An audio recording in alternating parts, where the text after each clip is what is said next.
ఒక గృహప్రవేశం అప్పుడు ఆవుని తీసుకొచ్చి ఇంట్లో తిప్పుతాం.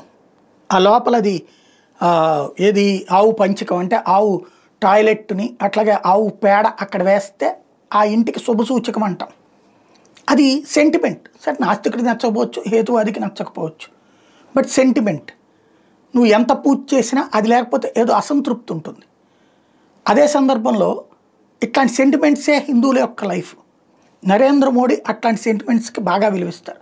అందుకే అమరావతికి ఆ రోజున దేశంలోని అన్ని నదుల దగ్గర నుంచి మట్టి నీళ్లు తీసుకుని వస్తే దాన్ని ఆ రోజునేమో ప్రశంసించి ఆయన మీద కోపంతో ఆ తర్వాత దాని మీద నానా దారుణమైన వ్యాఖ్యలు చేశారు.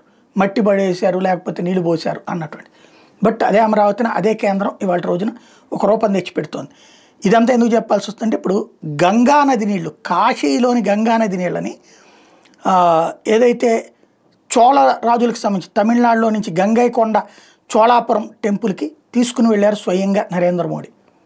దారిని పోయే నీళ్ళు కాదు పట్టుకొచ్చింది, కాశీ నుంచి ప్రత్యేకించి తెప్పించి ఆ నీళ్ళని తన ప్రత్యేక విమానంలో పెట్టుకుని మాల్దీవులకు తీసుకెళ్ళి మాల్దీవుల కార్యక్రమం పూర్తయిపోయాక అక్కడికి తీసుకొచ్చి అక్కడ ఇచ్చారు ఆయన. అంత సిస్టమేటిక్గా ఉంటారు ఆయన.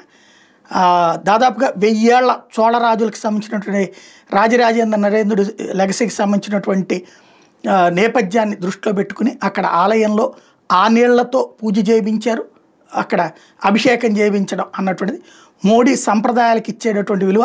అక్కడెవరు ఈ మట్టి నీళ్లు అని మాత్రం మాట్లాడలేదు. అంతవరకు సంతోషం.